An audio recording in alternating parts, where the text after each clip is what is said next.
When I hear good old days, the first thing I think of is times of America where people were expanding into the West. I always thought I would like to live that time. It was unfortunate they didn't have air conditioning though. Like my childhood, early 80s, when I think of the good old days, I think of times before social media, when Good old days to me are when I was a kid, when air conditioning was optional and you could ride your bicycle all over town with no supervision. No cell phones and no internet. Just being summer times playing from when the sun came up to when the street lights came on. Big earrings, baggy jeans, tighter shirts than what we probably should have worn. It was the 90s, and so we had great music and great movies and just lots of fun. When I hear the good old days, I think of Serena trying to convince me to watch a bunch of old movies that she thinks are the best, but I've never even heard of them. Harvest time and playing in the wheat with my brothers, and then taking the wheat truck to the elevator to get sarsaparillas with my grandpa. Actually, there are good old days with friends and family from younger, but actually when I think of that now, I feel like I am living in the good old days.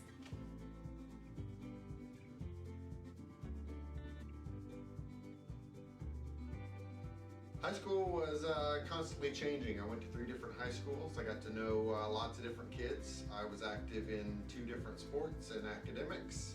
And my senior year, I got my first car, which was a '69 Camaro. High school was tough. The high school I went into in 9th grade was a small town and we were new. High school for me was really busy. I enjoyed it, I had a good time, but there was a lot to keep up with school, work, church, dance class, and staying up to date on all the new Jonas Brothers music. Fun to be part of a small community that was close-knit and we could come and go as we wanted, and everybody kind of looked out for everybody. I went to Sunrise Christian Academy. It was really, really small. In fact, there were only 5 in my graduating class. My friends, my teachers, I loved to learn, and so I really enjoyed high school, and I would probably be one of the weird people that would do high school over again. It was a bit intimidating because we moved here the summer before I started high school. My first day of high school, my first class was PE, and believe it or not, in my school at that point, they took all the guys into the swimming pool area and told us all to strip down naked, and then we had to swim across the pool one time to see if we could swim or not, and they could decide what class to put us in. But yeah, first day in high school, knew no one, and had to strip down naked in front of my whole class.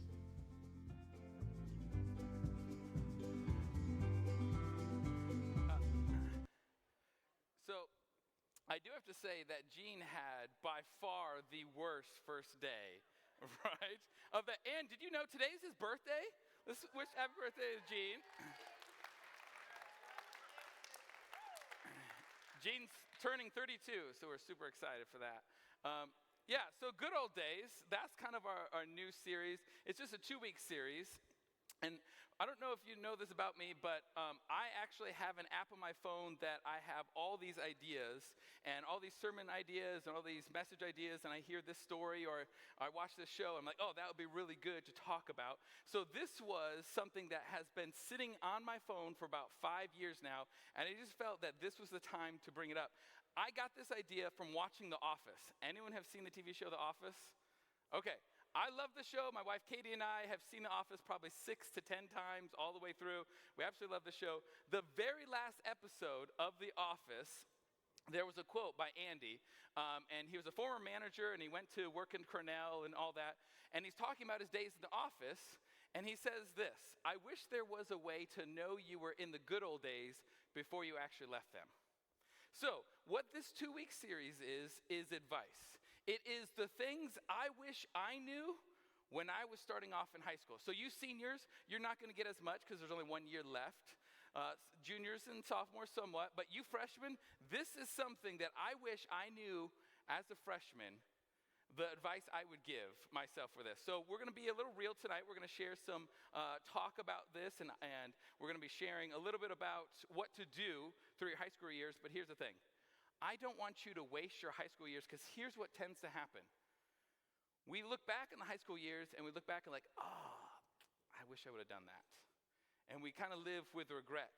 And so what I don't want you to do is go through your entire high school year, or high school years, and totally live with regret.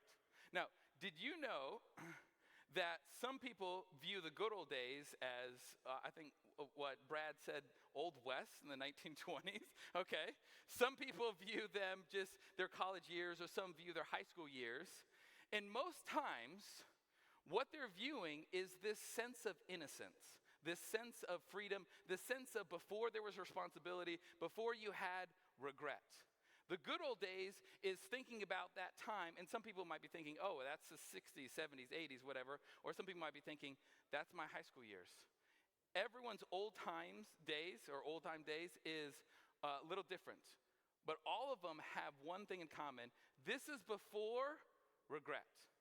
And the older you get, I'm sorry to tell you, but the older you get, the more regret you have. In fact, think about regret as like the snowball on top of a mountain, and the more it gets down closer to the bottom of the mountain, the bigger and bigger it gets.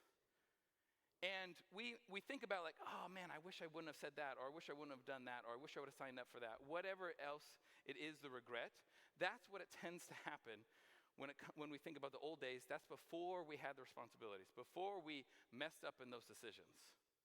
So here's what I want you to know about regret, and that's going to set up for the next 2 weeks, okay? And then I'll explain why we have a weight set up here. There you go. So here's the thing. Most people think about regret, and they think about the most common way. I should have done that. I shouldn't have done that. I shouldn't have dated that person. Don't raise your hand, but maybe some of us like regret a person we've dated, right? I shouldn't have said that thing. There's so many times I have said something, and sometimes it's out of a joke, and some people don't take it as a joke, and they take it insulting, and I put my foot in my mouth, and I'm like, oh, I shouldn't have said that. I've been in a situation, luckily I didn't say this, but my friend, okay, came up and said to this woman, oh, congratulations on the baby. And she goes, what baby? All right, so this happened in front of me, okay? So that's pretty insulting. Guys never congratulate unless you know absolutely for sure, and even then, okay? But she was not pregnant, and she goes, what baby? And you know what he said? To get out of it, right? Oh, I just saw that you put on a little weight. He actually said that. I'm literally like backing up, like I can't get out of this. Here comes the train, it's gonna come crashing. Yeah. She was angry, let's just say that. That's the PG version of that, okay? You couldn't stop it. It was out there, there's nothing, yeah. We all have regrets, and the older you get, you tend to think about those regrets more and more. And the good old days is before that. But you know there's another type of regret. There's one, I shouldn't have done that. It's usually a mistake. You regret making this decision or doing this. And then there's also another kind. I should have tried that. It's the missed opportunities. It's the things like, oh, I wish I would have signed up for that. For me, I know it's silly, but one of my silly regrets is I wish I would have signed up for high school when I was in my 8th grade, 9th grade year. Sorry, not high school, football, sorry. High school football. I went to high school. Football. I thought I was moved to a new town, and I was really nervous, but I did wrestling, but I never did football, and I'm like, I could try it out.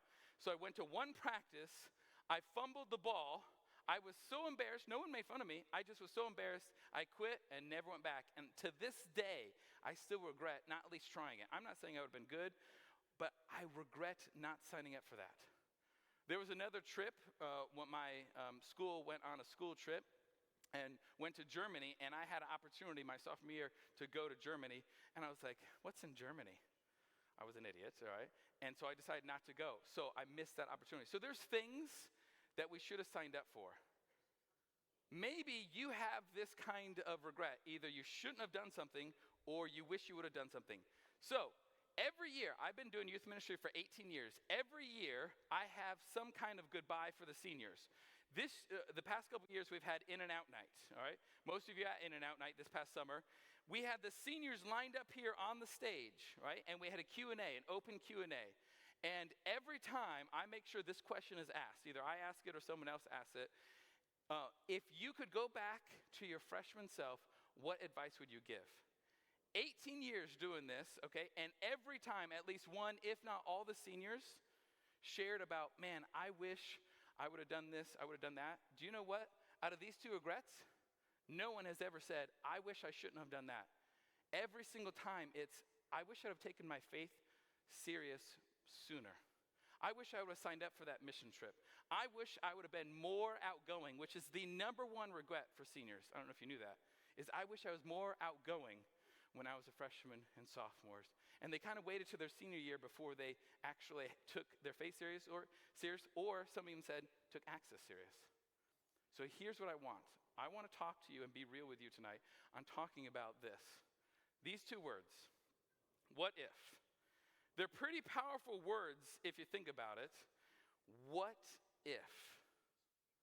And so these two words, normally, especially when it talks about high school or opportunities, normally we actually have a pessimistic view on this.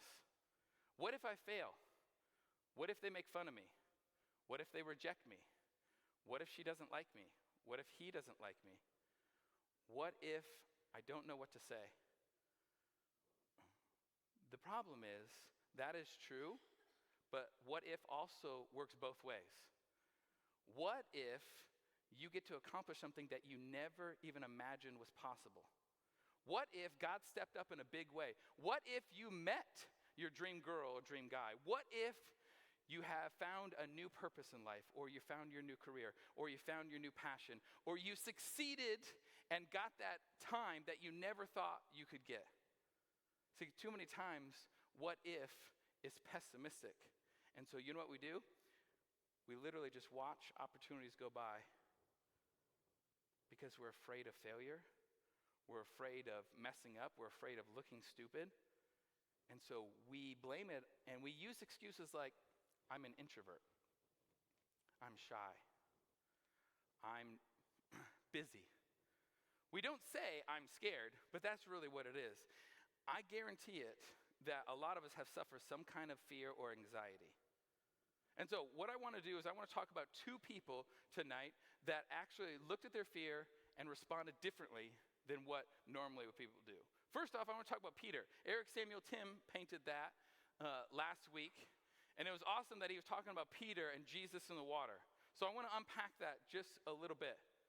So in Matthew 14, it talks about this situation.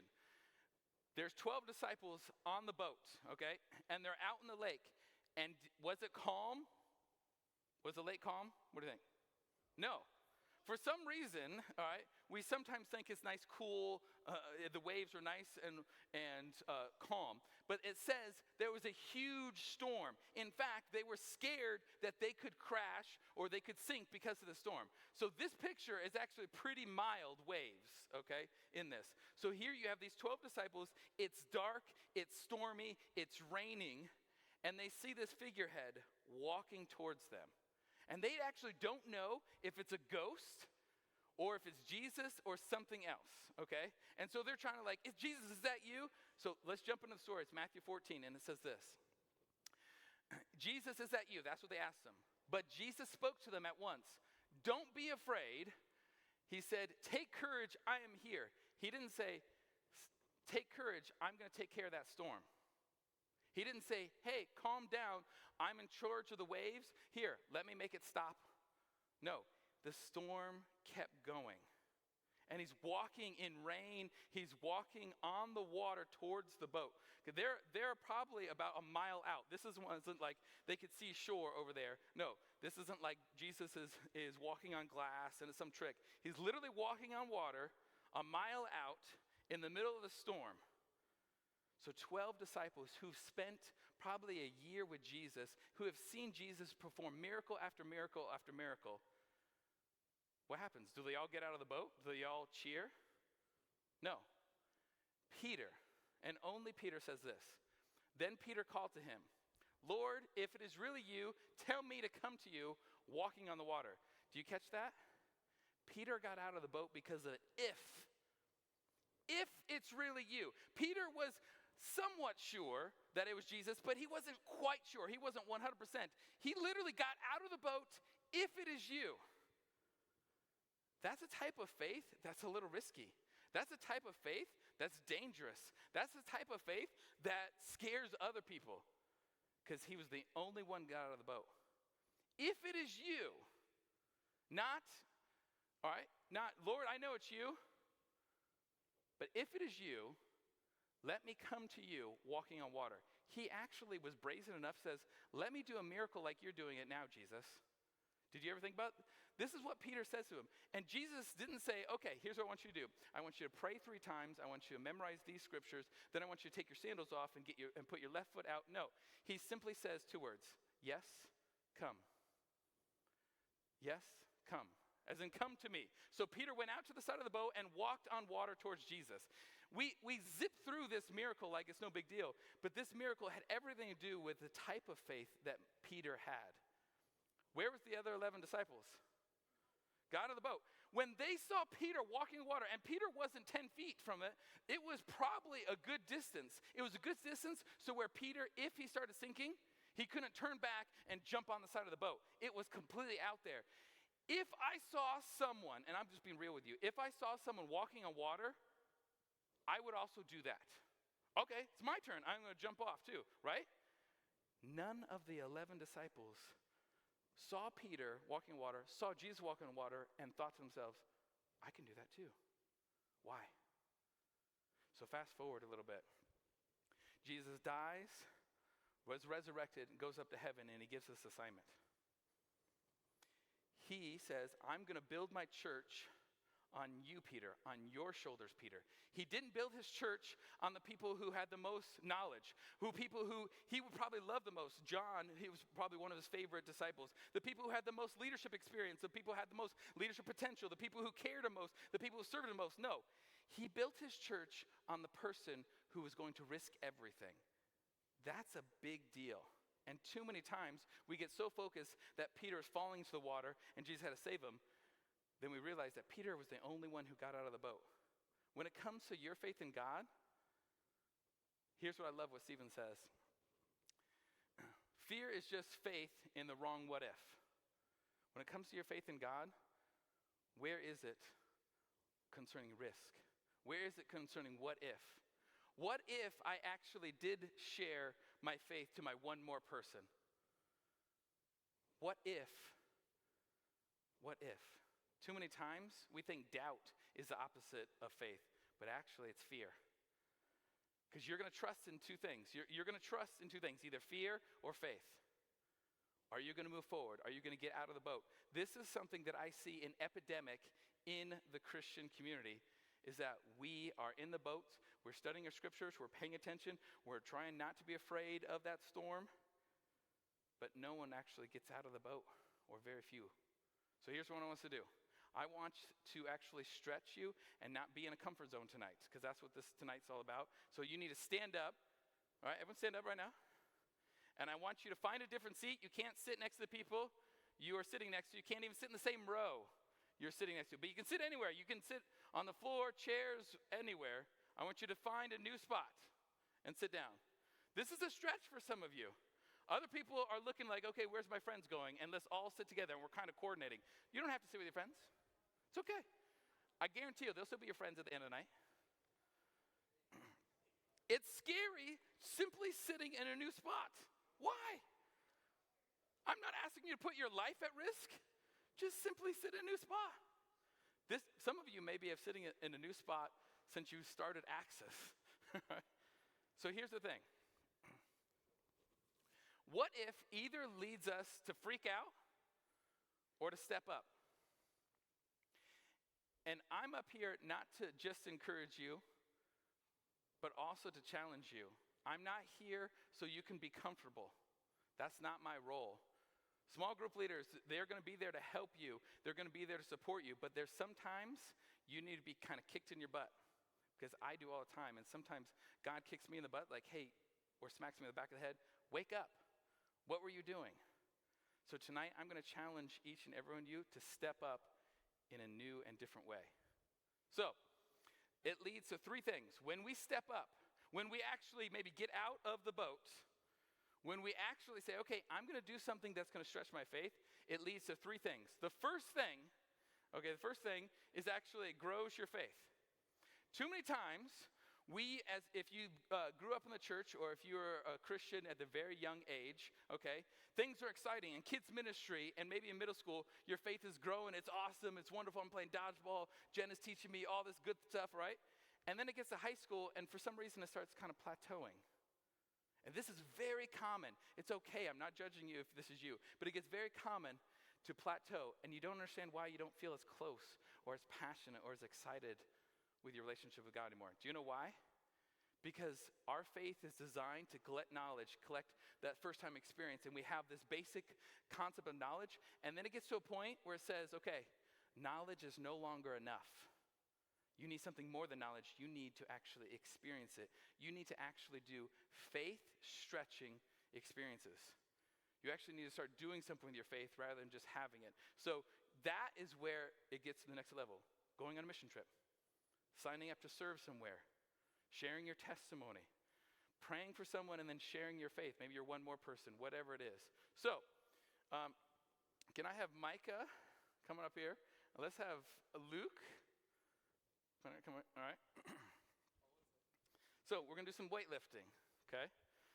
You guys might have to watch out. Okay, so Luke, why don't you start? You're going to lift weights. Yeah, I am. Okay.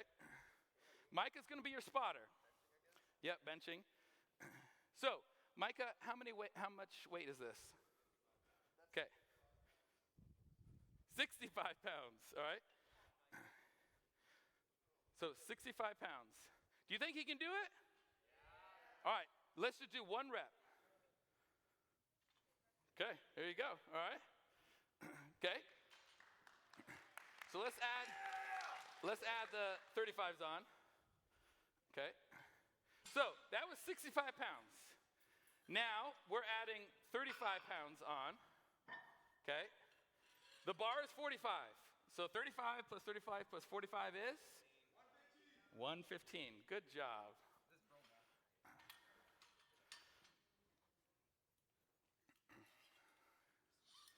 Do you think he can do this? Yeah, it's Luke. Okay. All right. Luke, you ready?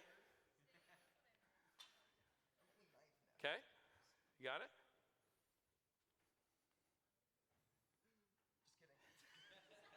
Okay. Good job. All right. Should we keep the 35s and add the 45s? Oh, that's a big jump, bro. That's a big jump. That's the 205. All right. What do you think? What do you want to do? Give me 155. All right. So, tighten the 5.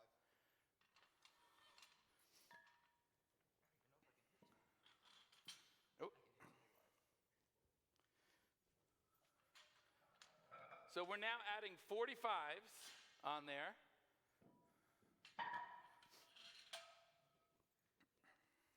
Plus another 10. So 55 plus 55 plus 45. I don't know, but yeah, let's go 160. 155. 155. Okay, do you think you can do this? Luke, do you think you can do this? Okay. All right. Should we wait for Austin or you got it? Okay. Nice. Is this good? All right. Good job. Oh, no. I don't know. There's no way. You want all three? That's kind of a PR. Yeah, that's fine. Okay, so we have two 35s, two 45s, and a 45-pound bar. What is that? 205. Serena says it's too much. What do you think? Do you want to try it or not? Oh, it's easy. What's your thoughts on this? This is about 20 pounds under my PR, so Okay, this will be your should max. be easy. No, that's not my max. Oh, okay, but tonight it is. Okay, sure. Okay, we need two people to help. Okay.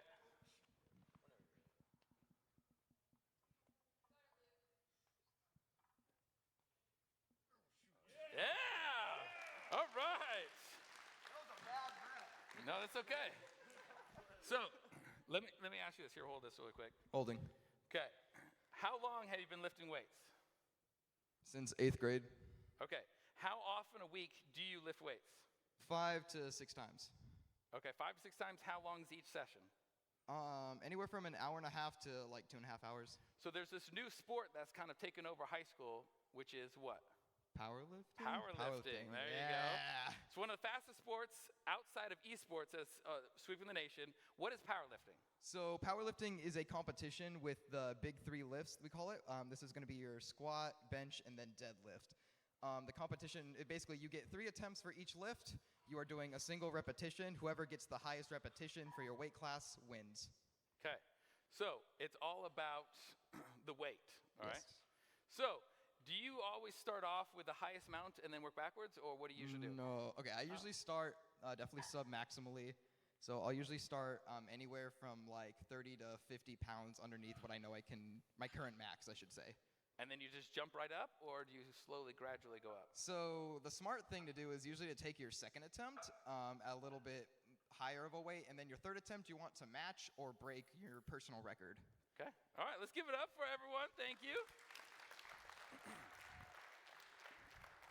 So here's what's interesting, okay? What's interesting is this is a perfect example of what our faith should be like, all right? Not swole or bulk, okay? But what I'm saying is, spiritually speaking, we are to stretch our faith by challenging us to do more and more. Do you know, actually, when you lift weights, you're actually tearing your muscle, and your muscle heals back stronger. The only way to lift more weights, all right, or lift more weight, is to push yourself a little bit further. If you just stick with the 10 pounds and you do 20 reps, that's nice, but it's not going to get you stronger and stronger. When it comes to your faith in God, it's the same thing. Are you doing things that are a little bit risky, or a little bit scary? Are you stretching yourself to grow your faith? Because your faith isn't just a ticket where you get it, you pray a little prayer, and then you sit on the train and you wait till you die. Your faith is like a muscle. If you don't use it, something happens. So here's what I mean. The leg on the left is a normal leg. The leg on the right has been at a cast for 2 months. See, when you use your faith, it grows. When you don't, it atrophies. It doesn't mean you don't have muscles. It just means they're not as strong as when you use your muscles. And it's the same thing with faith. Too many times I see high school students graduating high school with anemic faith. They just kind of gone through it. And then when you get to life, when you get to college, when you get to where you have responsibilities and the storms come and you don't know how to handle it because you never were stretched and never were challenged in high school. And you don't understand why you don't feel close to God because you don't have that youth group anymore. So, stand up, find a new spot. Find a new spot. Some of you, this is the most stretching thing you've done in a while, is just find a new spot.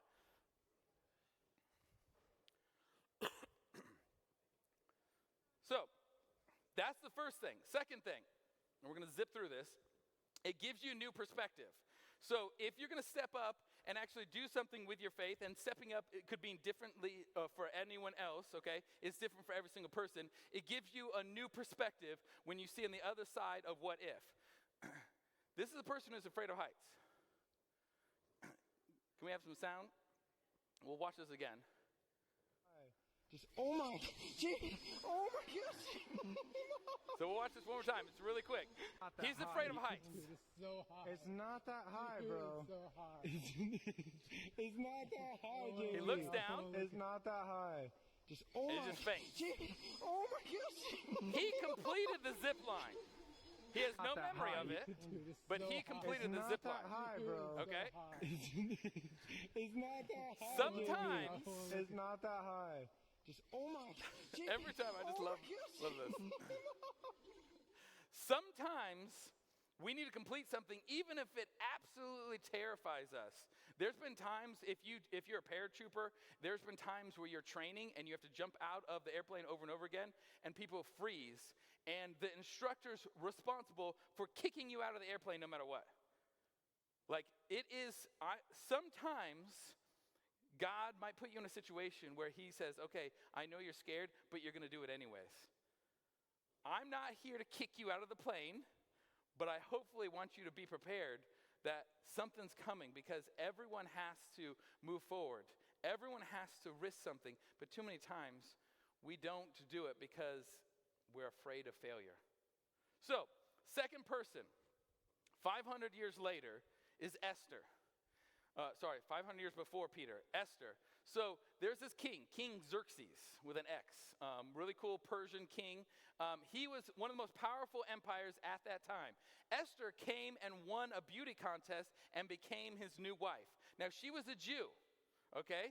And he was Persian. The reason why Jews were in Persia is they conquered and took them as captives over to the Persian Empire. And so they had a lot of Jews living in Persia at the time, okay?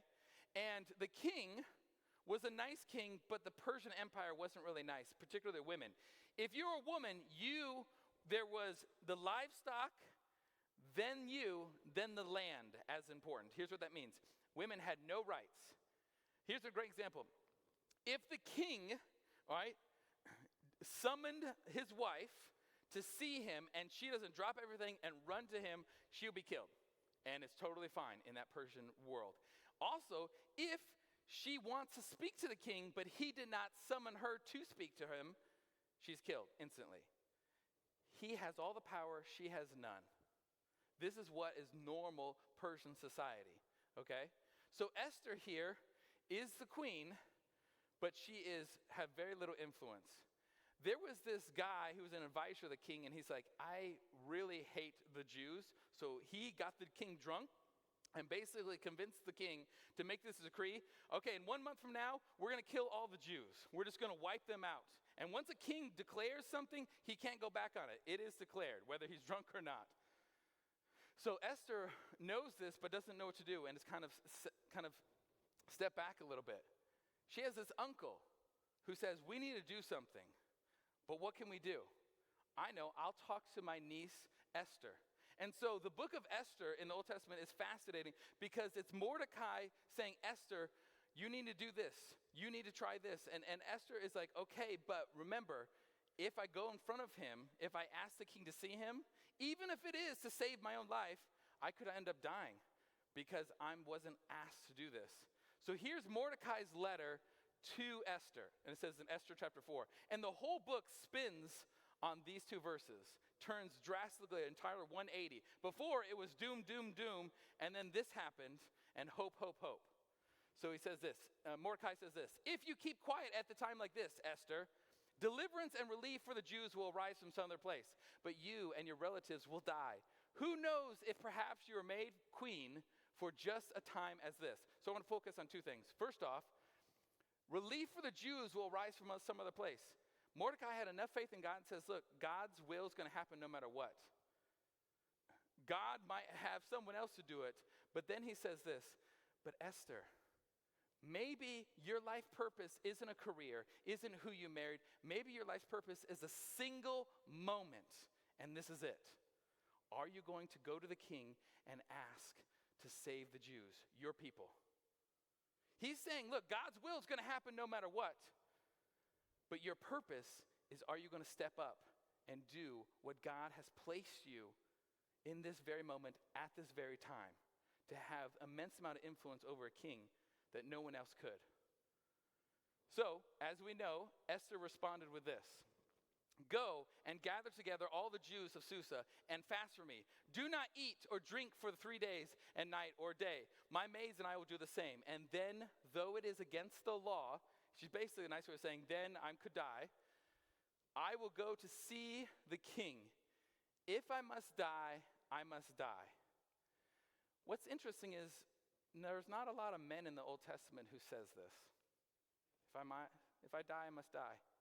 But here is a woman who sets it up to where this is something so important. Even if I fail, even if I never get to even speak to the king and talk about saving my people, I'm going to risk my life because this is important.